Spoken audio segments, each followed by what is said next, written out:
사도행전 14장 19절에서 28절입니다. 우리 교독하겠습니다. 유대인들이 안디옥과 이고니온에서 와서 무리를 충동하니 그들이 돌로 바울을 쳐서 죽은 줄로 알고 시외로 끌어내치니라. 저들이 둘러섰을 때에 바울이 일어나 그 성에 들어갔다가 이튿날 바나바와 함께 더베로 가서 복음을 그 성에서 전하여 많은 사람을 제자로 삼고 루스드라와 이고니온과 안디옥으로 돌아가서 제자들의 마음을 굳게 하여 이 믿음에 머물러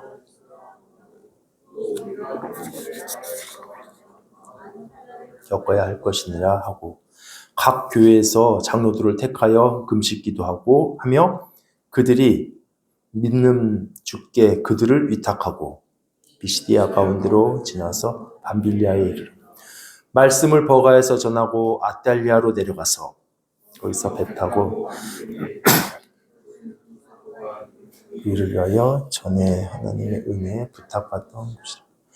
그들이 이르러 교회를 모아 하나님이 함께 행하신 모든 일과 이방인들에게 믿음의 문을 여신 것을 보고하고 제자들이 함께 오래 있으니라. 아멘. 예, 기도하기 전에 잠깐 말씀 나누는데요. 이제 지난 주일이 아니 수요일날 이제 말씀드렸던 대로 바울 일행은 루스드라라는 도시에서 가장 큰 위협을 받았고 또 가장 큰 시험을 받았습니다. 그래서 이제 공격자들한테 돌에 맞아서 정말 죽음 문턱에까지 갔는데 이제 바울이 일어나서 더베라는 곳에 잠깐 피해 있다가 거기서 전도하고 그리고 이제 거기에서 전도 여행을 마무리합니다. 이제 그러면 어떻게 해야 되겠어요? 원래 파송했던 안디옥 교회로 돌아가야겠죠. 근데 이제 여기서 바울 일행이 좀 상식적으로 이해 안 되는 이상한 결정을 합니다. 뭐냐면 이제 왔던 길로 다시 돌아가는 거예요.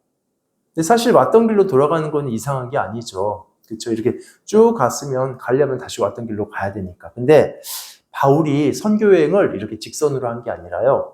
이렇게 했습니다. 그러니까 사실은 이렇게 가면 되는 거였거든요.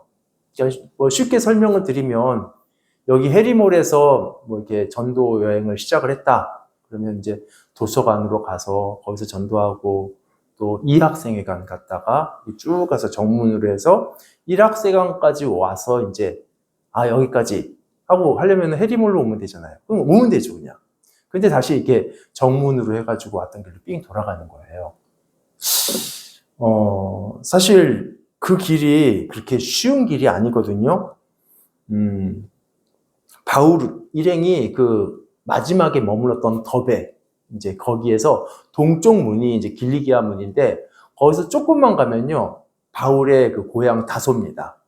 그리고 거기서 조금만 내려오면 어디냐면 그 원래 파송했던 안디옥이에요.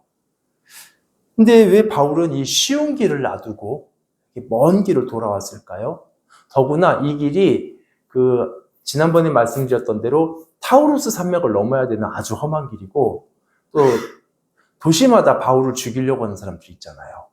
루스드라 바로 옆에서 죽을 뻔했었는데 여러분이라면 아까 거기 이렇게 돌을 때 정문에서 깡패를 만났었는데 다시 그 길로 돌아가고 싶겠어요? 아니잖아요. 이유가 뭘까요? 바울이 왜 이렇게 결정했을까요? 자신들이 이렇게 오면서 전도했던 그 사람들에 대한 양육 때문에 그렇습니다. 이제 보통 많은 분들이 이제 전도는 생명을 얻게 하는 거니까 너무 소중한 거다 이렇게 생각하면서도 이렇게 자라게 하는 양육은 이제 그것만큼 중요하게 여기지는 않아요. 그런데 사실은 양육도 전도만큼 굉장히 중요합니다. 그래서 바울 일행은 이제 뭐 전도했으니까 뭐 알아서 잘 신앙생활 하겠지, 생명 얻었으니까 하고 그냥 가버리는 게 아니라 이미 그 전도했던 사람들을 다시 복음 안에서 바르게 세우기 위해서 거기를 다시 들르는 겁니다. 그리고 이게 끝이 아니에요. 나중에 보면 다시 또 갑니다. 거기를. 전도했던 지역들을. 그래서 엄밀하게 말하면 바울이 이렇게 처음에 전도 여행을 떠난 거는 전도 여행이 맞는데 돌아오는 길은 전도가 목적이 아니라 양육이 목적이었어요. 참 우리 흔히 이제 전도, 복음 전파라고 하죠.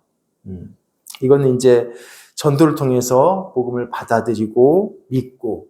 근데 이거는요, 사실 생명을 위해서 할 일을 다 한 게 아니라 이게 시작입니다. 우리는 이제 전도에서 믿으면 다 됐다 이렇게 생각하기 쉽지만 그 예수님께서 말씀하신 지상 명령 다 아시잖아요. 마태복음 28장에 그 명령만 봐도 그래요. 본문 한번 찾아볼게요. 마태복음 28장 19절 20절인데 제가 한번 읽어볼게요. 그러므로 너희는 가서 모든 민족을 제자로 삼아 아버지와 아들과 성령의 이름으로 세례를 베풀고 내가 너희에게 분부한 모든 것을 가르쳐 지키게 하라. 볼지어다 내가 세상 끝날까지 너희와 항상 함께 있으리라 하시니라. 예, 여러분 잘 아시는 구절이고 이제 지상 명령인데 이거 흔히 성결 명령이라고 하죠. 근데 이거를 어떤 분들은 전도에 대한 명령으로 이게 딱 제안을 하시는데요. 자세히 보면 그렇지가 않아요. 이 명령에서 동사가 몇 개냐면 한번 세보세요. 동사가 몇 개죠? 4개가 나옵니다. 명령 동사가 가라, 제자 삼아라, 세례 줘라, 가르쳐라. 그런데 원어로 보면 동사는 명령은 하나밖에 없어요. 이제 제자 삼아라가 주 동사 명령이고 나머지는 그냥 다 분사입니다. 그래서 제자 삼는 것을 설명하는 것들이에요. 가는 거, 일단 가야죠. 그리고 세례 주는 거, 그리고 가르치는 거. 여기서 세례 주는 거는 복음 전해서 믿게 하는 거, 그거 말하는 거 맞습니다. 그런데 지상명령이 거기서 끝이 아니잖아요. 가르쳐서 주님의 명령을 지키도록 하는 것까지 가야 됩니다. 그래서 세례 주는 것을 전도라고 한다면 여기 가르쳐 지키게 하는 것은 양육이에요. 예. 그래서 그리고 여기서 가르치는 것은 단지 지식, 성경 지식 가르치는 건 아니겠죠. 여기 나온 대로 예수님의 명령을 지키도록 가르치는 겁니다. 그러니까 이거 전체를 포함해서 이게 제자를 삼는 것이지 그냥 전도만 하는 게 제자를 삼는 게 아닌 거예요. 더구나 우리가 이제 복음을 전한다 할 때 흔히 생각하는 게 복음은 예수 안 믿는 사람들에게만 전한다 이렇게 생각하잖아요. 그렇죠? 이미 예수 믿는 사람들 생명 얻었는데 무슨 복음을 전할 필요가 있겠어요? 그런데 그렇지 않습니다. 만약에 그렇다면 로마서는 설명이 안 돼요. 왜냐하면 로마서는 누구에게 썼냐면 이미 예수를 믿는 로마에 있는 성도들에게 바울이 쓴 거거든요. 근데 이걸 왜 썼냐면 1장 15절에 그런 얘기를 해요. 그러므로 나는 할 수 있는 대로 로마에 있는 너희에게도 복음 전하기를 원한다. 그런데 복음 전하고 싶어요. 가서 그 교회에. 근데 이제 가지를 못하니까 할 수 없이 편지를 쓴 게 로마서입니다. 이 사람들이 이미 예수 믿는 사람들이거든요.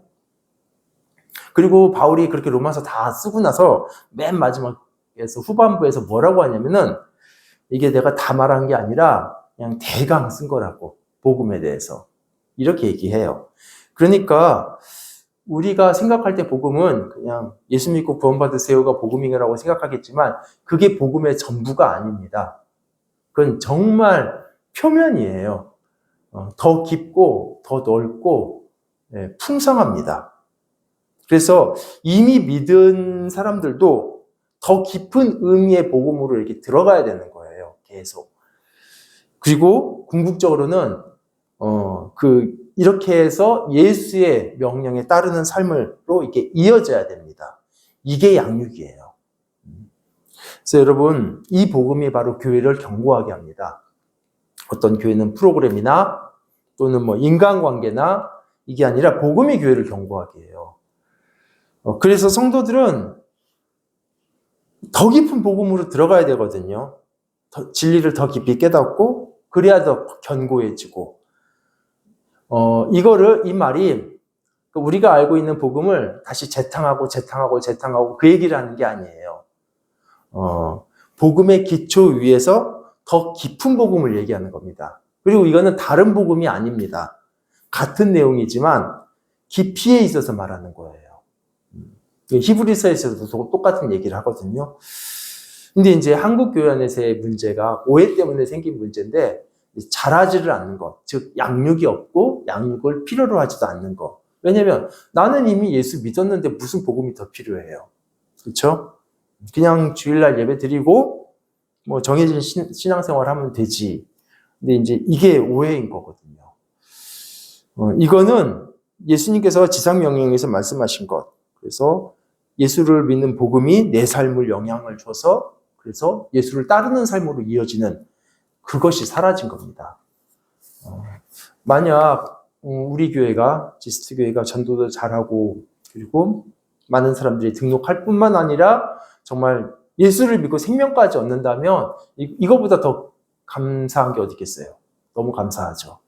그런데 이제 그거는 다 된 게 아니라 이제 시작이라는 거예요. 거기서부터 이제 자라가야 됩니다. 양육으로.